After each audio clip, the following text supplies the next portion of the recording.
On ne va pas reprendre cette image absurde des herbivores dans un monde de carnivores, mais ils sortent de 77 ans de paix, de stabilité. Comment voulez-vous que du jour au lendemain, on les sorte de leur confort, on les pousse dehors dans l'air glacé? Évidemment qu'ils refusent. Ils sont, de nouveau, je cite toujours, ils sont comme le Madame du Barry sur l'échafaud, encore un moment, Monsieur le bourreau.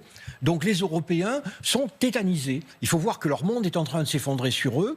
Et voilà, vont-ils réagir ou vont-ils, plus, à mon avis, plus certainement, quand même encore essayer d'aller à Washington pour essayer de quand même que le patron ne les lâche pas?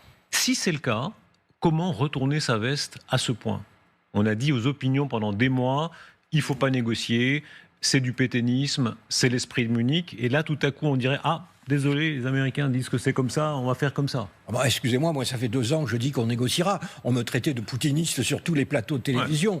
Ouais. Il était évident que l'Ukraine ne pouvait pas gagner la guerre et que notre seul objectif devait être de préserver une Ukraine viable et indépendante. Mais ça, vous êtes type de mais les dirigeants européens qui pendant 2 ans, 3 ans disent on va aider les Ukrainiens à retrouver le droit international jusqu'au bout, jusqu'au dernier centimètre de Crimée comprise, et qui maintenant retourneraient leur veste à ce point en disant désolé, les Américains ne sont pas là, on vous laisse tomber. Non, mais vous savez, il ne faut jamais mettre en cause les dirigeants. Il y a le peuple qui est... la population est totalement complice. En réalité, la plupart des Européens pousseront un soupir de lâche soulagement si c'est la fin de la guerre.